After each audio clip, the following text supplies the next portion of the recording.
He was primarily a messenger and clerk responsible for the distribution and circulation of documents within NSA. What was in these documents may not even have been entirely intelligible to him, but it didn't have to be. All Dunlap had to do was photograph them and make sure that the film reached the Soviet officer handling him. If Dunlap had lived, it is unlikely that he would have recalled more than a small part of the material he passed to the Soviets.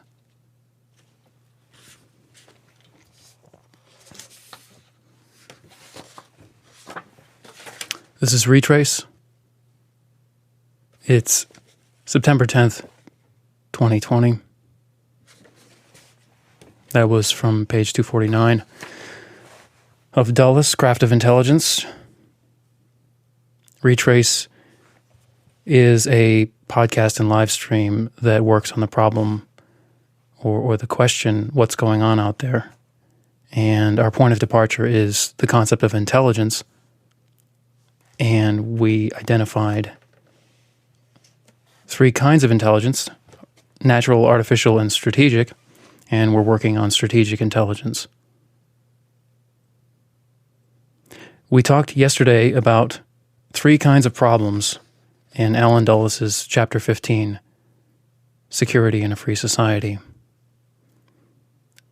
The 3 kinds of problems were problems of information, problems of trust, and problems of survival. These aren't his distinctions. These are ours. So, in our previous segment, we talked about giveaways and careless leaks as problems of information. If giveaways and careless leaks are your team's unintended information problems, then what we're going to talk about today, contrived leaks and betrayals, are intended information problems, which are, for your team, for your group, trust problems. They're no longer just information problems, or perhaps not information problems at all. Depending on your framework, they are trust problems.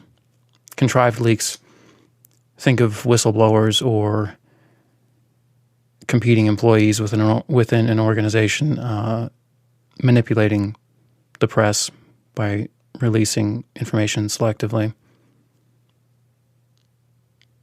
And betrayals we can imagine more easily.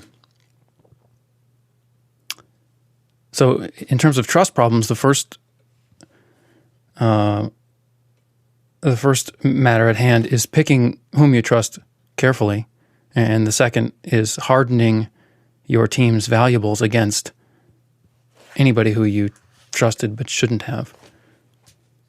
Bulwarking against betrayals by, say, temporary dissenters in the case of contrived leaks, or by permanent enemies in the case of spy versus spy, so to speak. When we talk about valuables, it's probably helpful to to keep in mind Seymour Hersh's,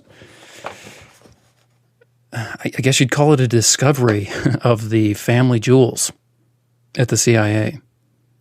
So I'll just read from Hersh's recent memoir, fairly recent, called Reporter. He explains that there was a secret internal CIA compilation of illegal activities known as the family jewels. And he got onto this as the dogged reporter that he is. But then he later learned that a CIA historian named Harold Ford wrote a secret history of William Colby's controversial career as CIA director in the Watergate years. And so he quotes from that secret history the part of it that's about him, that's about Hersh and his reporting and the family jewels. He said, suspicious at first that this is Ford writing, but being quoted by Hersh. Suspicious at first that CIA had participated in illegal actions related to Watergate, Hersh's search expanded once he began to get scraps of information about the CIA's family jewels. Hersh's allegations were based largely on the family jewels compilation of wrongdoing that DCI James Schlesinger, Colby's predecessor as director, had ordered in the wake of the May 1973 Watergate revelations. Now, Hersh inserts the phrase of wrongdoing into what Ford wrote. But anyway, the CIA had something that they seemed to admit they called the family jewels. It was to do with the activities after Watergate, and Hersh got onto it. But anyway, we think about family jewels when we think about our group, whatever group you're in or groups that you're in, and what's valuable to you and what you need to protect from either whistleblowers, well-intentioned though they might be, or real enemies. And whistleblowers aren't the only kind of well-intentioned good guy or ally. So let's talk about, we've talked in our previous segment about problems of information. Let's talk about problems of trust, the two kinds that Dulles identifies in his chapter 15, contrived leaks and betrayals. Let's start with contrived leaks. We'll find that the essential difference between contrived leaks and betrayals, if that's an exhaustive list of problems of trust, which it surely isn't, but the essential difference here between the two kinds of problem that Dulles identifies, contrived leaks and betrayals, is motivation.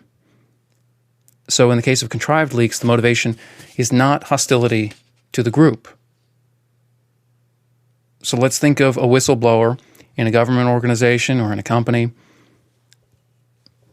They have privileged access to information.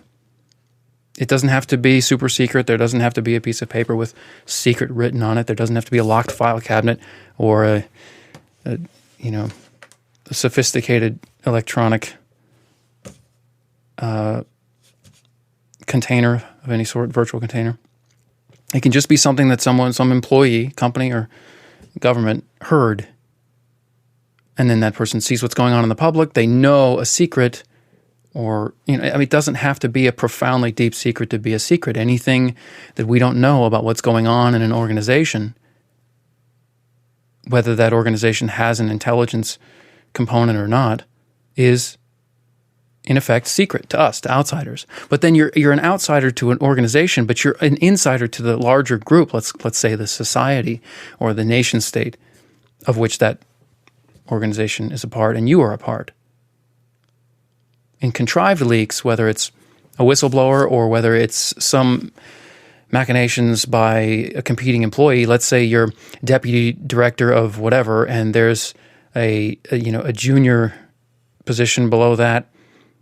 You're working at the SSI, super secret intelligence organization, and the junior, your subordinate, or at least the junior employee with respect to your position, leaks some secret that makes you look bad. And of course, they're not going to leak the whole story. They're not going to leak the fair picture if their motivation is to get you or to get you out of the way.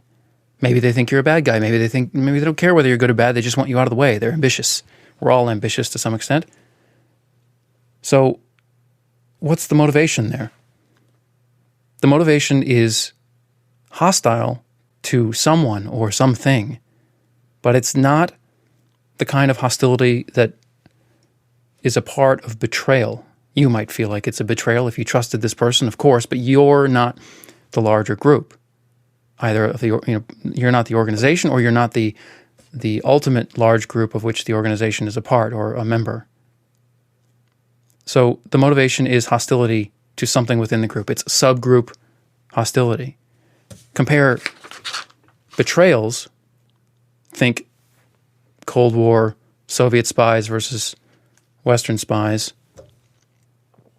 Moles, and we'll talk about some of the different kinds of spying things that need to be dealt with in this domain. There's hostility to the whole group in the motivations of a betrayer. If you have a spy from, let's take it down a level from the nation state to the company. Now, two competing companies. Let's say you both make computers, and you. I mean, I don't know if I can't bring to mind any stories off the top of my head, but corporate espionage is a real thing. And I mean, it should be called commercial espionage. Not everything's a corporation. We can imagine, I'm not saying this is, that I know anything about anything like this. We can imagine Apple arranging for an employee to be hired by Google, who is going to funnel information. Actually, what am I talking? I know a story. Okay, listen. Steve Jobs got really ticked off about this because, what's his name? Eric Schmidt. Eric Schmidt was on the board of. Eric Schmidt was the CEO of Google for a long time, and he was also sitting on the board at Apple. And then I think it was when Google came out with Android that Steve Jobs became irate because he realized that Eric Schmidt is privy to all of Apple's secrets, and he's creating a competing product the whole time. So anyway, that's one case. I don't know if it's the best case. Is there hostility? I mean, if your loyalty as Eric Schmidt is to Google, who knows what his loyalty, where his loyalty? His loyalty might be to his bank account. I mean, it's hard to say. In any case, not just this one, but you can call that. I mean, from Steve Jobs' point of view, it was definitely a betrayal. Schmidt's hostility seemed, on its face, to be to Apple, the whole group. Conversely, after that, Steve Jobs' what did I say? The hostility to Apple was Eric Schmidt's. Steve Jobs' after the event would be toward Google, or at least toward Eric Schmidt. But that's at the company level. You can go lower. You can go higher to the nation state level. You can go to the block level. The Western civilization is a group by some definitions and in the minds of some. Hostility to the larger group is where we find the concept of betrayal. But within the group, we can think of contrived leaks of information and any machinations and stratagems and goings on and intrigue as being differently motivated. The ultimate sort of form of the motivation is the same, but the identification of the group is the difference. So in contrived leaks, the problem of trust is that even a group's friends or allies might see fit to strategically leak privileged information, perhaps for the good of the group directly, or perhaps the friend or ally thinks their own standing should be higher for the good of the group. And leaking serves both their own and the group's interests. Dulles explains what he means by contrived leaks. He says this: "The contrived leak is the name I give to the spilling of information without the authority to do so, and it has occurred most often in the Defense Department." He's writing in 63, or publishing in 63. "In the Defense Department, and at times in the State Department. There have been cases where subordinate officers felt their particular service or the policy which it is promoting was being unfairly handled by the press, or even by higher officials of government, because all, in quotes, all the facts were not available to the press and public. It is, in effect, an appeal by subordinates over the heads of superiors to public opinion." That's one way of looking at it, an appeal over the heads. There are other ways to look at it. It could just be... I think it was the Sey Hersh CIA story, that led to, I think, the church hearings. I don't remember who said this, but somebody pointed out that the CIA director at the time didn't really vociferously deny the Sey Hersh story because he was motivated to get rid of Angleton. It was this story that Hersh got was advantageous to the director who wanted to get rid of James Angleton. He comes up again and again when we're talking about CIA and espionage, especially during the Cold War. And I don't know I forget who the director was, Colby or no, I don't think it was Adam. And so he didn't deny the story, and it gave him a way to get rid of Angleton. So that's not appealing to the public over your superiors. It's sort of letting the chess pieces play out in a certain direction because you know it's going to lead to something you want to happen. The problem of leaks of whatever kind is not new. Dulles quotes Eisenhower's complaining about them in 1955. Eisenhower's being quoted by Cater in his book, The Fourth Branch of Government. Eisenhower, I think he said at a press conference, "For some 2 years and 3 months, I have been plagued by inexplicable, undiscoverable leaks in this government." Now, there's no more context to that quote, but we can always remember that leaks don't always mean the same thing in different contexts. We've got contrived leaks, we've got careless leaks as defined by Dulles, but it's, I mean, we could go deep on that concept alone, the concept of a leak. It's intimately and inextricably linked to the concept of information, and in particular, the value of information, which is subjective, always subjective. There's no obvious way to measure the objective value of information. What about solutions to the problem of contrived leaks? We've already talked about President Wilson's proposal to Secretary of State William Jennings Bryan in the letter and attendant memo that Dulles found in his attic or somewhere that was written in February of 1915. The basic idea being that for the secrets you really care about, they need to be in the hands of as few people as possible. That's compartmentalization, I guess. And then the ultimate strategy is that it may always be possible to fix the responsibility for a leak definitely and at once, in the words of Wilson. So this proposal, this strategy or pair of strategies is as much deterrence as it is hardening. The fewer the people, the harder a group is to compromise. But even if someone in the group has been inserted or turned, they now need to have an escape plan if they're going to leak anything. So much for Wilson's proposal. Dulles proposes other measures that would affect contrived leaks, but most are also applicable to other information and trust problems and survival problems. And so we'll discuss them in the next segment, and our next and final segment on Chapter 15. What about betrayals, where the motive is hostility to the group? And of course, a betrayal can be it can be motivated by hostility to an individual. Let's think of group mathematically, although the term group in mathematics is not worth explaining, but let's say a group, let's say a set. Let's not say a set. Hostility to the set. That's the way to say it, because a set can have one member or no members. So betrayals can happen between individuals, but we're mostly concerned with groups here. Cooperation makes things more powerful and more complicated. Dulles explains betrayal. He says, by betrayal, he means our own defectors and those who betray our secrets and those of NATO under alien pressure and blackmail for money or for ideological reasons, or merely to satisfy their ego and exchange excitement for boredom.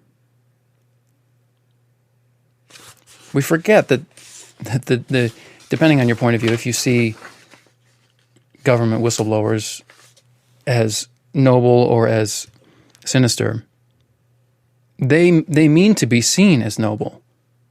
And they certainly never mean to be seen as just looking for something interesting to happen, looking to make something interesting happen. Exchange excitement for boredom. It's worth remembering. We can't read their thoughts. We can read their words. We can read what others say about them. We can hear what they say on their own behalf, but we cannot read their thoughts.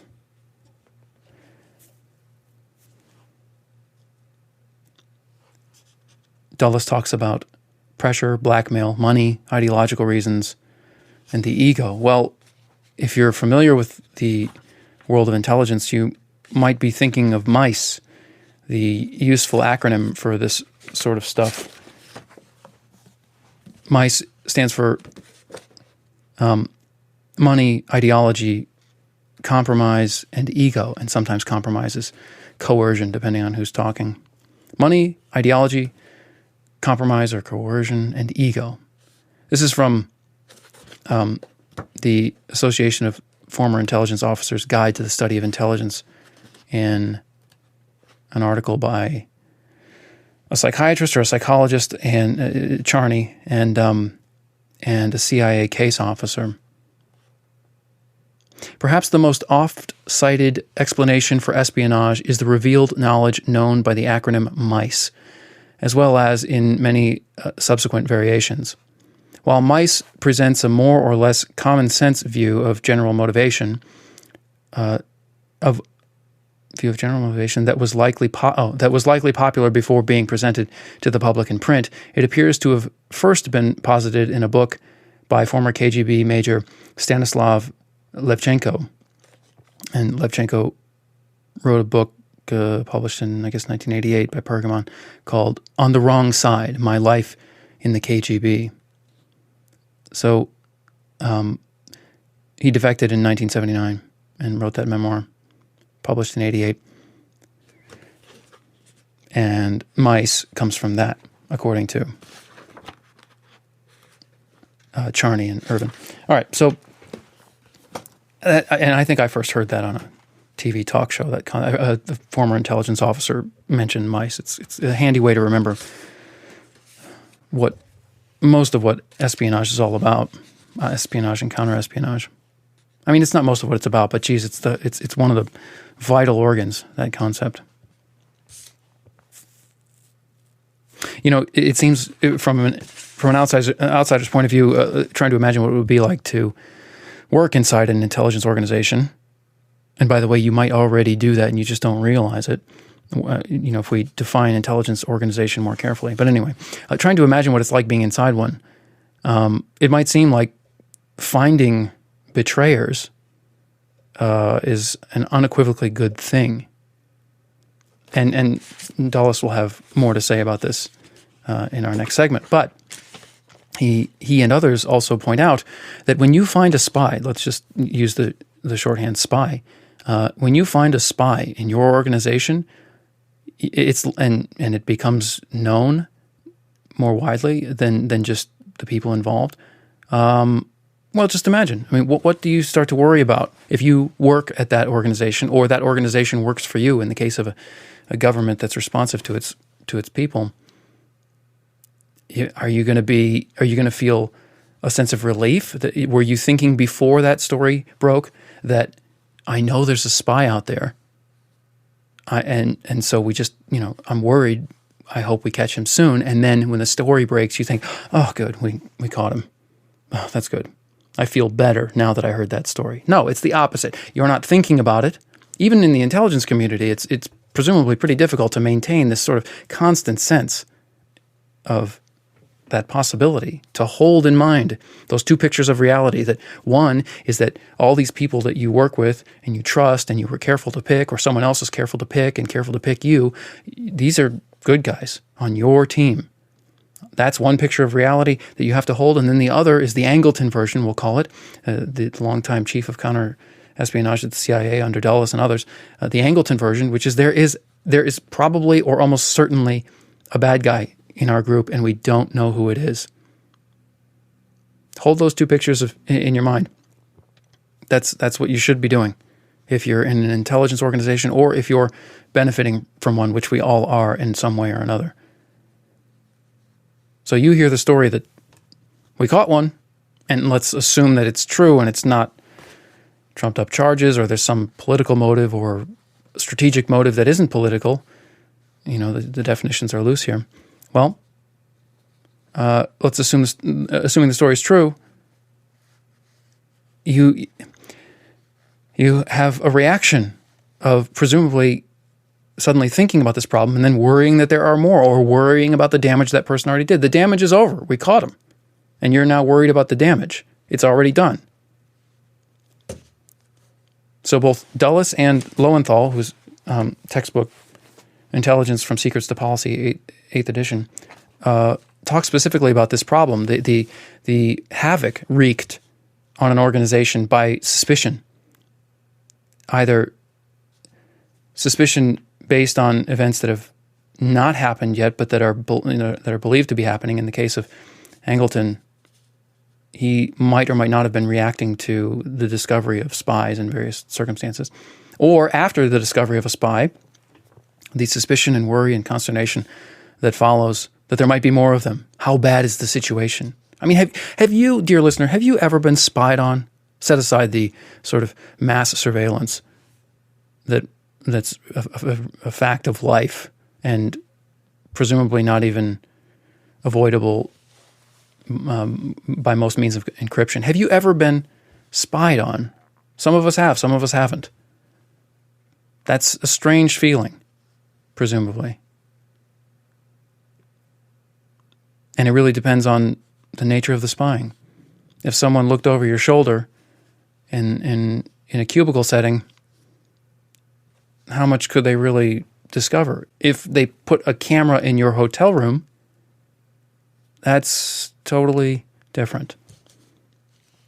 Havoc is what is wreaked by the discovery of betrayal, discovery of spies within an organization. This is what Dulles says about it.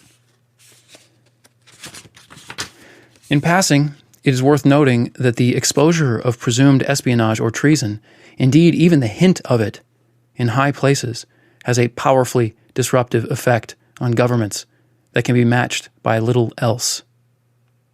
And he goes on to talk about the Dreyfus case. Lowenthal, Secrets to Policy, 8th edition, says this: the basic tendency within any intelligence organization, or any organization for that matter, is to trust its own people who have been vetted and cleared. They work with one another every day. Familiarity can lead to lowering one's guard or being unwilling to believe that one's own people may be disloyal. But the alternative behavior, unwarranted suspicion, can be just as debilitating as having a spy in one's midst. Think about that for a second. Unwarranted suspicion can be just as debilitating as actually having the spy. It reminds me of what we talked about in the previous segment. The OSS agent talking about rumors and how effective they are. Which is worse for a country at war or an organization at war? Having a problem or believing that it has the problem even if it doesn't? The group believing that it has the problem. It depends on the problem. What's the problem? I mean, you could apply this to pandemics. If you believe that a pandemic that we might or might not name is really bad physiologically, medically, okay. Depends on your sources, fine. Let's say you believe the opposite. You've got two groups that believe sort of opposing things about a pandemic, and then there's a third question we have to ask besides what do you believe or what do you believe? The question is, versus the actual thing going on in the world that's objective, is it worse than the beliefs about it and the effects caused by those beliefs? Are the effects of the virus worse or less bad than the effects of the beliefs about the virus? In the world of intelligence, this is equivalent to the problem of having a spy versus thinking you have a spy in your organization. Lowenthal continues. James Angleton, who was in charge of the CIA's counterintelligence from 1954 to 1974, became convinced that a Soviet mole, a deeply hidden spy, had penetrated the CIA. Some believed that Angleton was reacting to the fact that his close British associate, Kim Philby, had turned out to be a Soviet agent. Angleton was unable to find the mole, and some believe that he tied the CIA in knots by placing virtually anyone under suspicion. Some suggested that Angleton himself was the mole, and that he created a furor to divert attention. What do you believe about Angleton? We've already talked about, in the context of Alan Dulles as a person, Angleton's supposed deathbed confessions or death room confessions. I don't know if it was on the last day of his life. What do you believe about Angleton? Well, that's a decision, isn't it? Based on the evidence. And there are many problems of evidence. We can contrast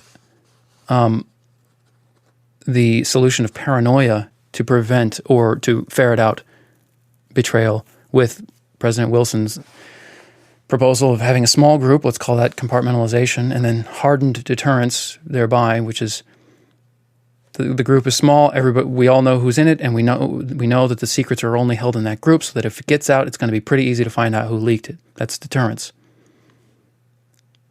We can contrast that with this mole scenario, this idea of which defeats it. The mole,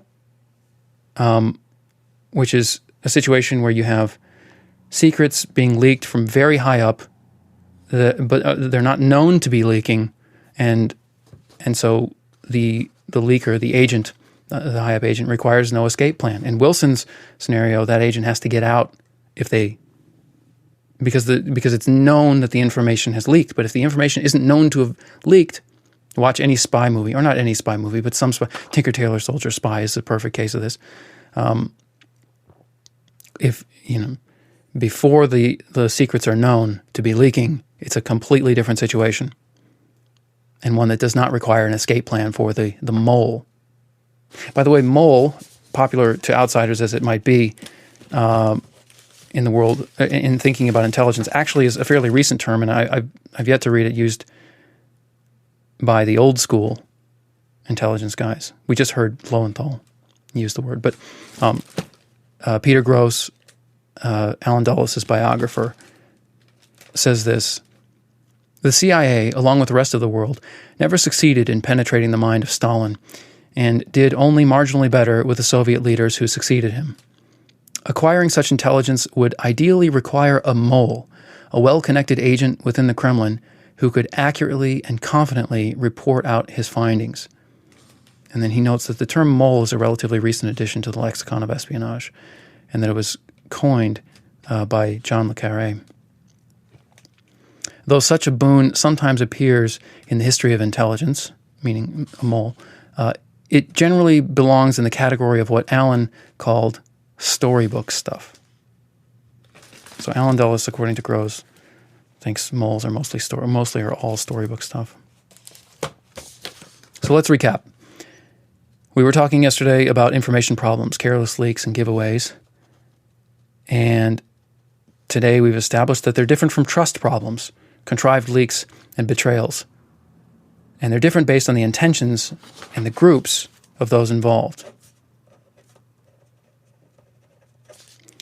Everyone has selfish motives, and most of us have selfless motives as well, motives for the good of the group, although you could argue that they're not actually selfless, but we'll set that aside.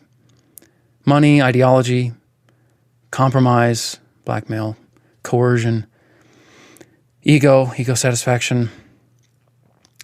These changes in these factors can change motives. But even solving a particular trust problem case, if you have one in your group, can lead to paranoia and profound dysfunction. Strategic intelligence is a world of such inherent complex problems, and any group trying to survive would seem to need subtle, if not complex, solutions to its intelligence problems.